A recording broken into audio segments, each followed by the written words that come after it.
determination, determining capacity.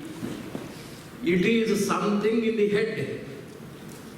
A man of strong willpower. Willpower is very firm, very strong, and it cannot be seen.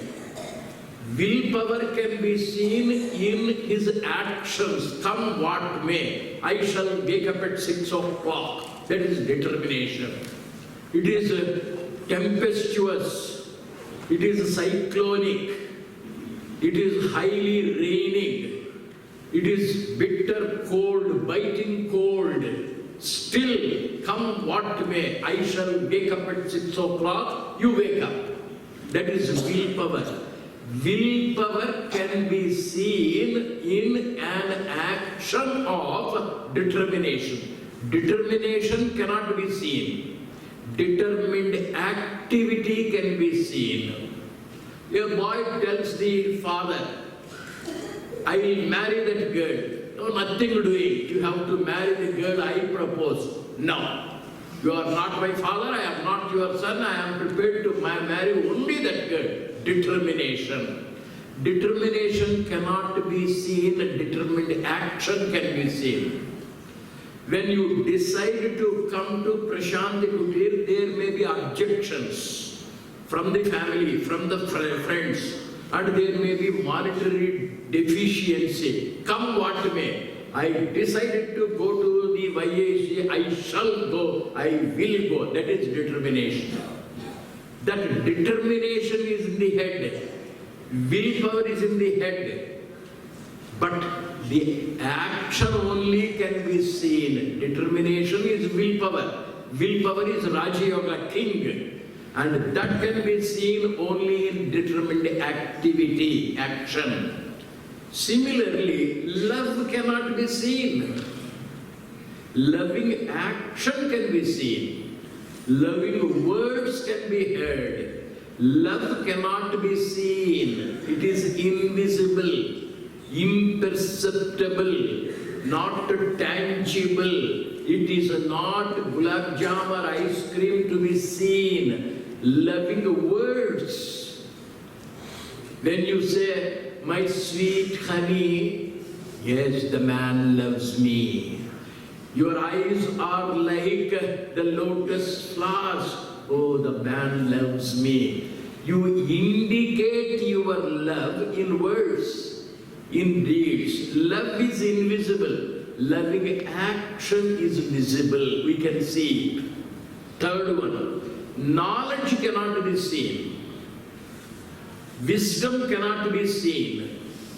Knowledge, when you speak with intelligence, he is a man of knowledge. In the translation into action, you can show your knowledge, you can show your expertise, you can show your skillfulness, you can show your grand approach to the subject.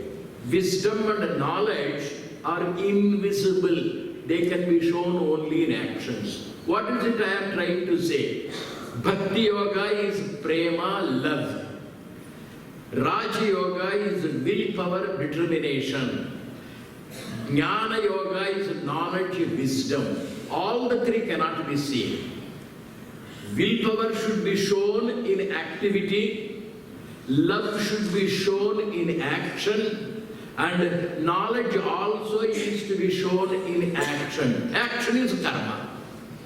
So karma is only the visible yoga, not jnana yoga, not bhakti yoga, not raja yoga. They are all present, but they are somewhere in the heart or mind or head or intellect. When they are translated into action, we feel the love, bhakti, we feel the determination, raja, we feel the knowledge or wisdom, jnana. Therefore, karma yoga is important. I love her, I love her, I love her, I love her. If you go on thinking in the mind, there is no meaning. You should show it. You should express it. When you express it, it is karma yoga. I am an intelligent man, I am an intelligent man. Show your intelligence. then you are a man of jnana. Jnana yoga translated into action. Karma yoga is visible. It is perceptible. It is tangible. Can be shown. It can be heard. It can be experienced physically. So karma yoga is important because all the three yogas can be seen only in karma yoga. In karma yoga you have two words. One is karma, the other is yoga. Karma we know. Every action is karma. Karma is a Sanskrit word. That word karma, when translated into English, is action, activity, movement, change. That is karma, in English action. All of us are always engaged in activity.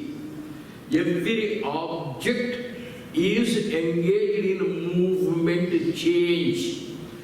Everywhere the change is taking place, movement is taking place, the time is moving, earth is rotating, planets are moving, there is blood circulation, there is heartbeat, there is the pulsation.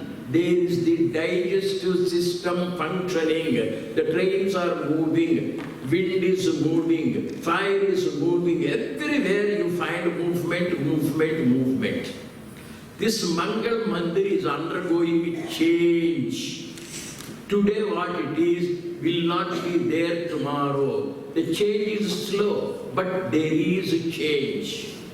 After 50 years, if you come to India, if you come to Prashanti Kutir, if you come to this Mangal Mandir, there will be lot of change. 99.9999% we will not come here after 50, 60 years. You may come, I will not come. And there will be no Mangal Mandir at all, or there will be a change in Mangal Mandir. When I say the time is 7:37, I am wrong. Because by the time I complete the sentence, the time is 7:31, the second hand has moved. What is the second point I am trying to say? Action is visible. Activity is taking place. Nothing is stagnant.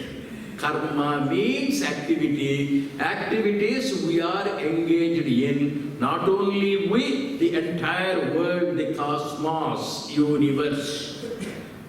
We find scientifically explained by Einstein, spiritually described by Adi Shankara, and originally in the Vedic wisdom we find the laws of nature, where we find the movement of the entire universe. And in Bhagavad Gita, we find a particular sloka which says it is the nature of nature to change. It is the nature of nature to move. And how does it move? Methodically, systematically, maybe slowly, maybe speedily, but change is going on. Nahi kaschit kshanamapi jatu tisyatya karmakrit. The corresponding sloka, the corresponding stanza in the Bhagavad Gita to prove the statement is Nahi kaschit kshanamapi. And we can verify with our own body. We can verify the statement in the universe. Everything is going on. This is karma. Physically, individually, every day we are engaged in activity. We eat, eating is an activity.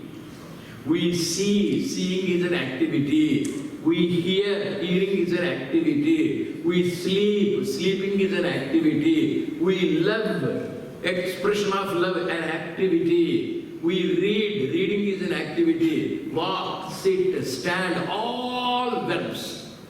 They are all activities. Now, what is yoga then? Action can be liberating, action can be binding, action can be burdensome, action can be enjoyable. Two statements I made. Activity, action may be binding. It can be liberating. Binding means to tie us up, to imprison us. And the second is enjoyable activities, enjoyable actions, enjoyable experiences. At the same time, we have the opposite, burdensome, murderous, torturous, troubling us, giving pain to us. That is an activity. This is also an activity. One activity binds us, another activity liberates us. Activity does not liberate or bind us. It is the attitude behind it. Every action has an attitude behind it. Example, a temple is being constructed. You find on the campus a temple being constructed. And they are cutting the stones to the size. Many employees were there, many coolies were there, many stone cutters were there. And one stone cutter was seated in one place, another stone cutter, another stone cutter. The mass media, they came to interview the constructors, the stone cutters. The interviewing body, people came and went to the first stone cutter. Mr. X, what are you doing? And the man said, I am cutting the stone. That is visible. Why are you cutting? How do you experience it? Do you enjoy it? Is it torturous, painful to you? Then that first man, yes, said, it is my fate, it's my ill luck, it's my bad destiny. When I was young, my mother and father asked me to study well. I did not study. They asked me to go to the college, not to watch the TV. I never bothered to listen to their instruction. I spoiled my career. I could not pass the academic examinations. I could not become an IAS officer. I could not get a professor's post. I could not get any job. Therefore, I had to do some work to earn my livelihood. It is the dirty job. I am sitting in this scorching sun. I am paining my fists. I am hitting this stone. What a troublesome work it is. It's a nuisance. It's a botheration. Now, why do you come to the YIC class? I could not become an IAS officer. I could not become a professor.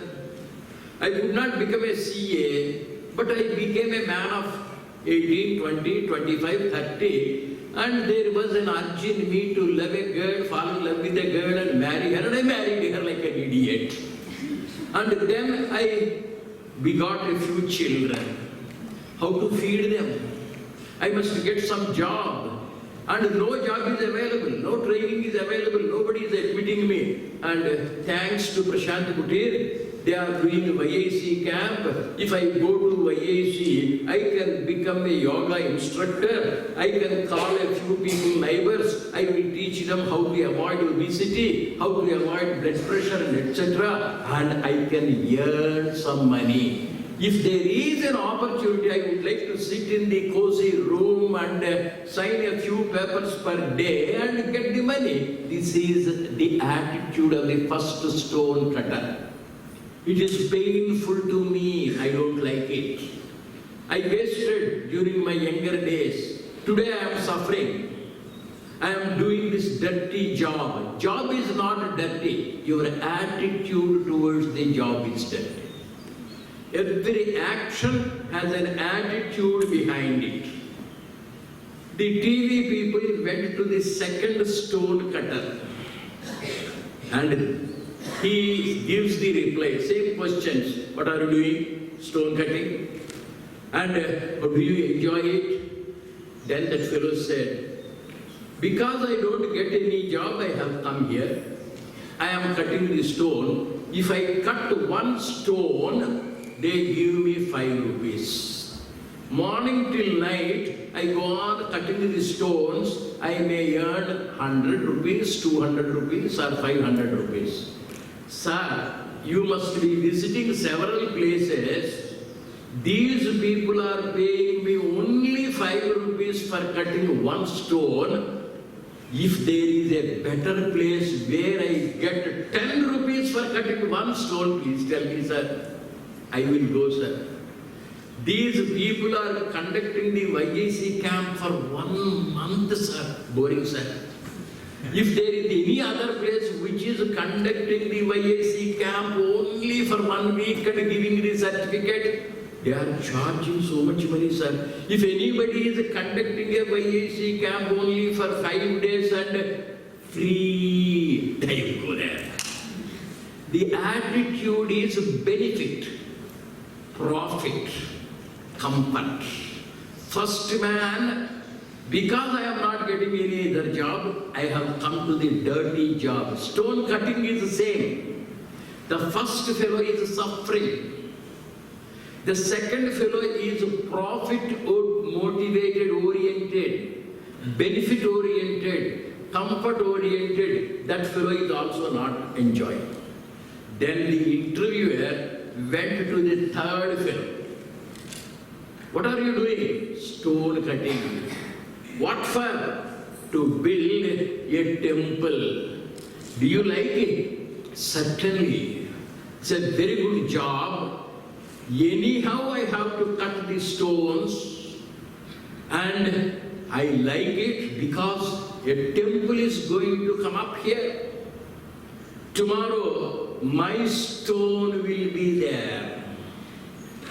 I have the feeling that I have contributed to the construction of the temple. I have that fulfillment that I am able to do a very good job. Obama, once upon a time, he went to the NASA.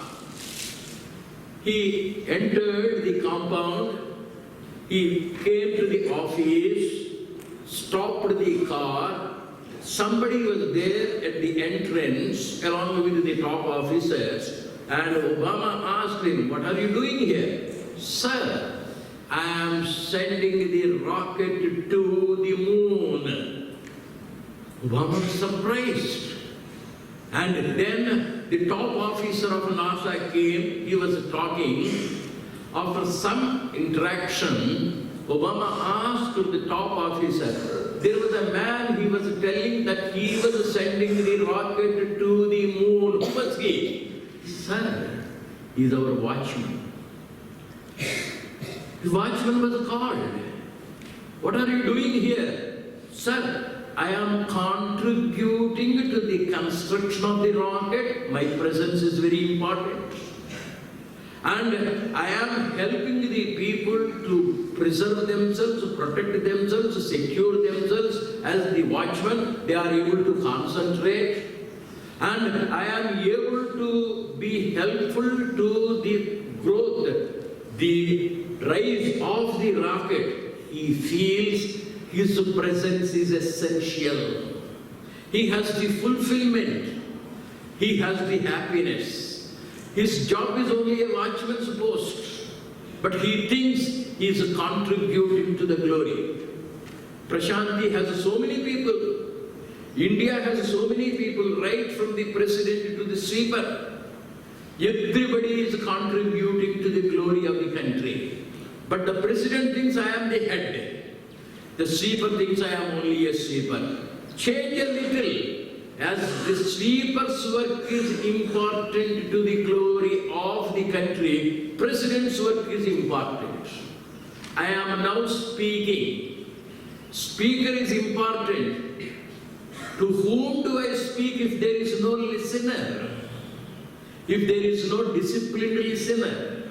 If there is no helping this listener, cooperative listener, listener is equally important, perhaps more important. Sri Krishna taught the entire Bhagavad Gita to Arjuna, a single person. And if there is no Arjuna, to whom could he have taught? Teaching is important, listening is important, washing is important, bathing is important, sleeping is important. Every activity is equally important. There is no activity which is royal, there is no which is menial. It is our attitude. And I am contributing fulfillment. I am a part. The head cannot think I am the boss. Feet cannot think that I am only a walker. Without the feet, can the head be up? Without the instructions of the head, can the feet walk? Both are important. Every part of the body is equally important. It is called dignity of labor. First fellow was suffering. He was cursing. He did not like the stone cutting, but still he came because of necessity. Cursing the job. 99% of the people do the job cursingly, grudgingly. They are not karma yogis. Their attitude is different. They are comfort oriented. They regret the past. They don't give importance to the work nor to the purpose for which the work is taking place. Second variety, they are doing the work, but they are also not happy because they are profit oriented. What do I get if I do this? What is the benefit if I get out of this? This also is a calculative psychology. The third person has the fulfillment. What a job God has given me. I am able to contribute to the glory of the temple. I am able to build Prashanti as a sweeper. I am able to build the Prashanti as a YAC participant. I am trying to build Prashanti as a speaker, as a professor, as a worker. Whatever may be the position and the activity you are engaged, you have the fulfillment that you are contributing to the glory. That's dignity of labor. There is another stone cutter, and he was engrossed in the work. He was hammering it, cutting it with full concentration. He has no time to look at anybody. He has no time to answer anybody. What is happening anywhere, he does not know. He is engrossed in it, concentrated in it. The interviewers came, please wait, don't waste my time. He said, they waited, till 1 o'clock when the man would have his lunch. Then, can we raise a question, sir? Yes. Now this time, you came when I was busily engaged in cutting the stone. Now you have come. What is your question?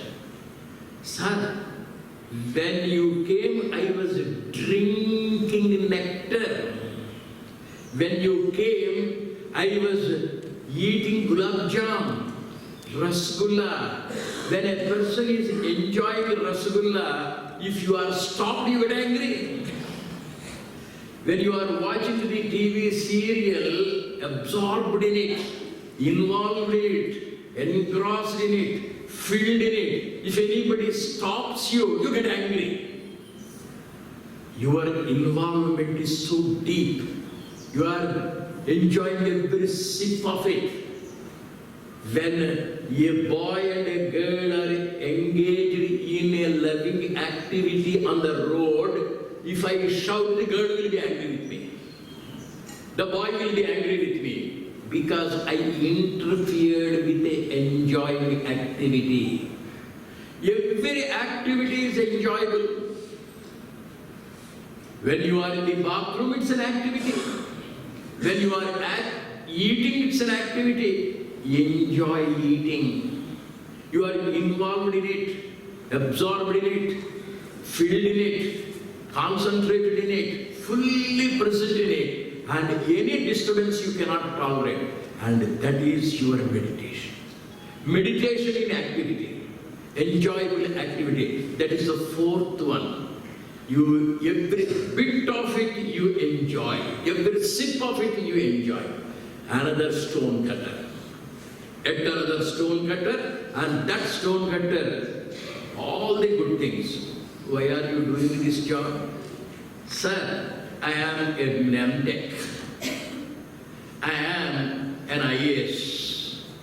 I am offered several positions. I did not like them. I came to this village. I came to this Prashanti because I love yoga. Do you want to get any benefit out of it? No, sir. I love for the sake of love. The mother loves the baby. Why? Silly question. I love the baby. Why do you love that girl? Silly question. You look at her. I love it. You love the flower. Why? It is endearing. It is attractive. I like it. I love it.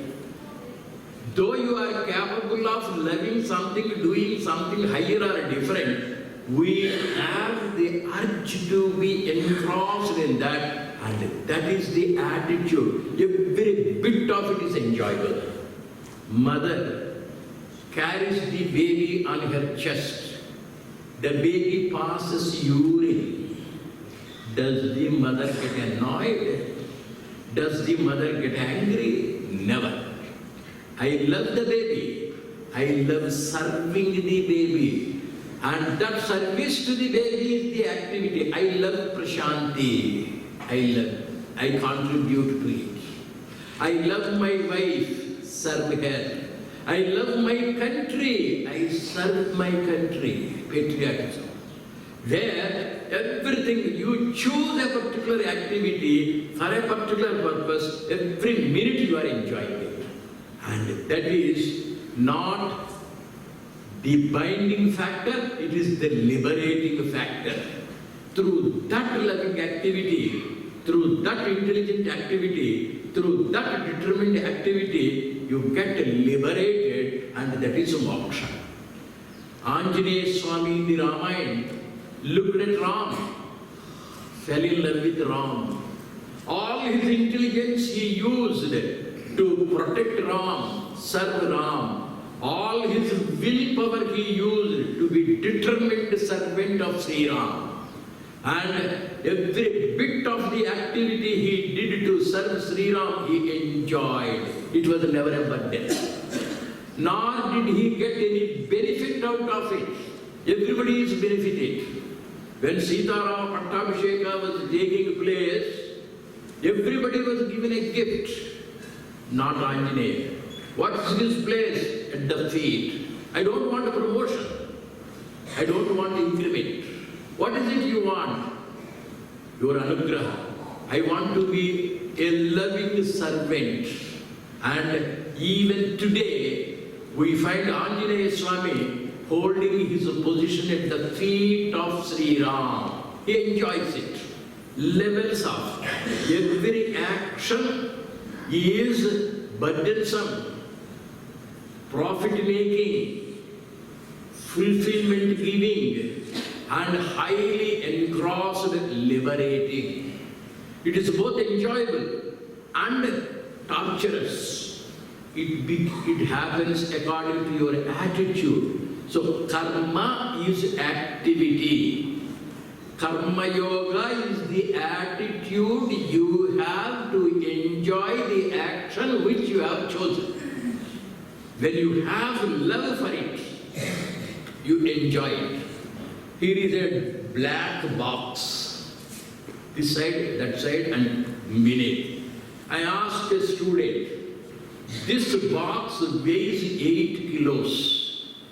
You can carry it. I asked the student, please come here, take this box. The engineer is there in the home building. Please carry it and give it to that man. The student gets angry with me. Dirty fellow, dirty box, home building. I have to carry it. Nuisance. He does not like the box. He does not like to carry it. And he curses me grudgingly. Maybe out of fear or respect, he carries it and gives it. He does not enjoy the work.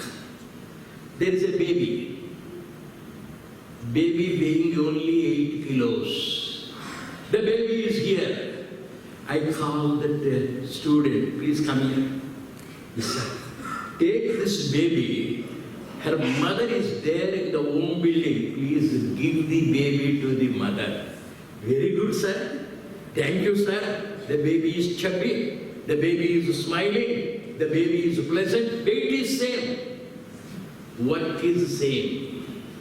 Carrying the box, black box is boring, burdensome, torturous, not at all enjoyable. Baby is chubby, attractive, dynamic, enjoyable. It goes. The main purpose is he is happy that he is asked to go out of this Mangal Mandir. Thank you, sir. I am free from your boring talk, sir. Man can enjoy the work. Man can find fulfillment in the work.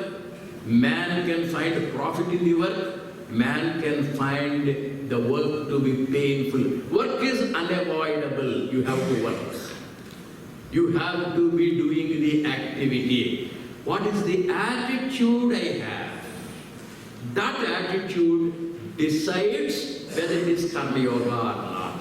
If the attitude is enjoyable, if the attitude is for fulfillment, if the attitude is taking you engrossed in the work, it liberates you, it elevates you, it gives you happiness. And Sri Krishna therefore asks Arjuna, every action is wonderful, divine. Engage yourself in every activity to have the liberation, to be enjoying every activity. May we all, by the grace of God Almighty, look at Sri Krishna, who is the greatest karma yogi. He is always smiling. He is always enjoying. Whether it is battle or it is washing the horses. Let us meditate on that Sri Krishna, the great Yogishwara, and above all a Karma Yogi.